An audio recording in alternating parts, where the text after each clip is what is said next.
Assalamualaikum warahmatullahi wabarakatuh. Let me introduce myself. My name is Diah Rositahini. I'm a student majoring in Law Faculty of Social and Politics Science Maritime University Raja Ali Haji.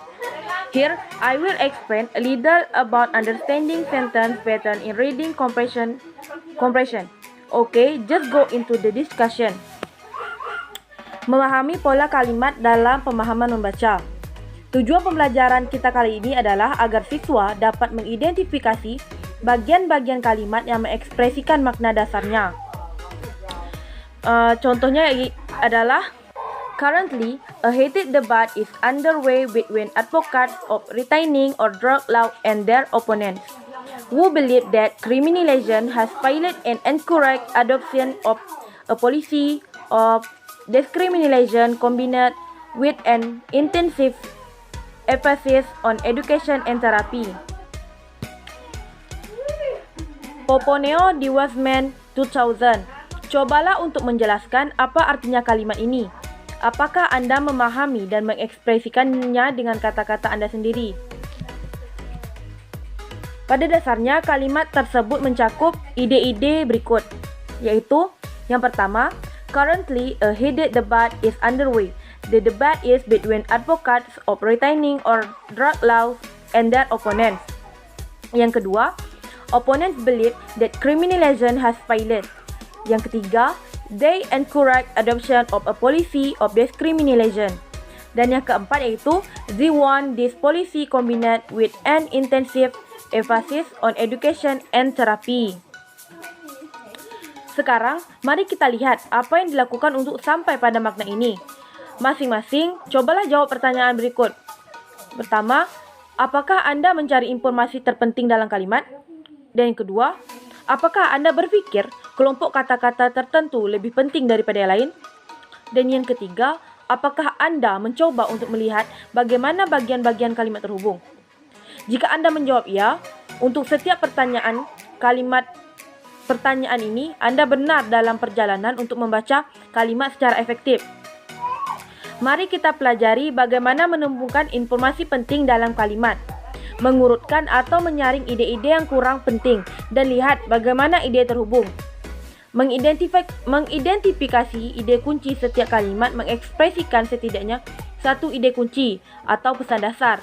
Ide kunci ini dibuat dua bagian, subjek sederhana dan predikat sederhana, menurut McWhorter pada tahun 1993. Yang sederhana biasanya kata benda, mengidentifikasi orang atau objek kalimat itu. Bagian utama dari predikat sederhana lalu kata kerja yang menceritakan apa yang dilakukan orang atau objek atau telah dilakukan. Biasanya kalimat berisi informasi tambahan tentang subjek dan atau predikat. Contohnya lagi yaitu the average American drank is 6 gallons of beer last year. The key idea of this sentence is American drink. Ide kunci kalimat ini adalah American drink.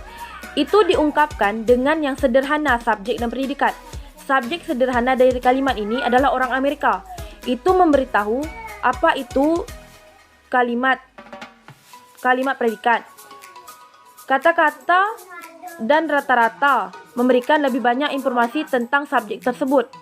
Amerika dengan mengatakan yang mana bagian utama dari predikatnya adalah drank, yaitu kata kerja.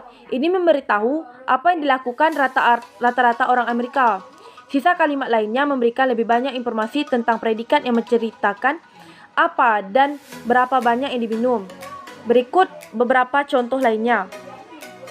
Yang pertama, George studied for 3 hours last night.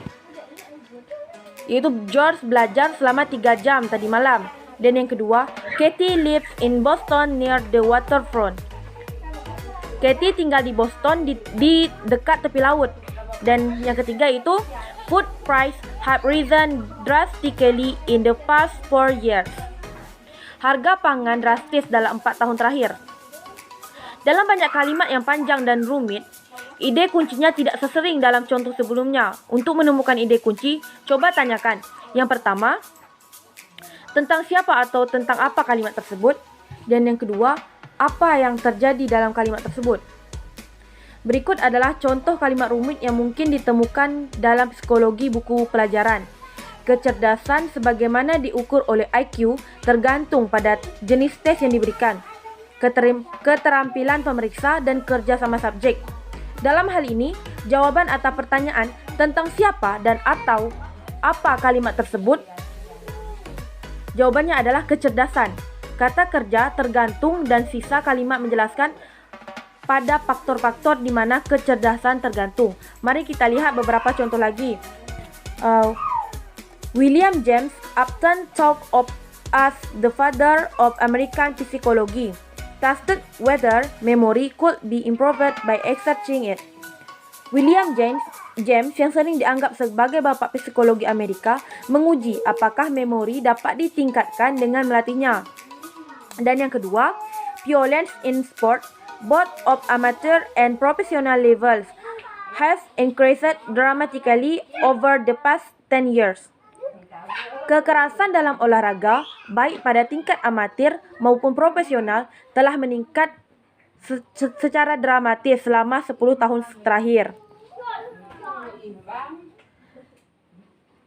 Beberapa kalimat mungkin memiliki lebih dari satu subjek dan atau lebih dari satu kata kerja dalam predikat. Contohnya, for diet and lack of exercise can cause weight gain. Atau pola makan yang buruk dan kurang olahraga dapat menyebabkan kenaikan berat badan. Pola makan yang buruk merupakan subjek dan olahraga merupakan subjek juga. Dan yang kedua, my brother always worries and complains about his job. Adikku selalu khawatir dan mengeluh tentang pekerjaannya. Khawatir di sini kata kerja dan mengeluh di sini juga kata kerja. Yang ketiga, many homes and business are burglarized or vandalized each year.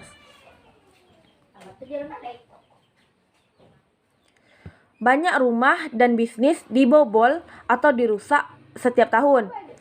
Banyak rumah di sini adalah subjek, bisnis subjek, dibobol yaitu kata kerja, dan dirusak pun kata kerja.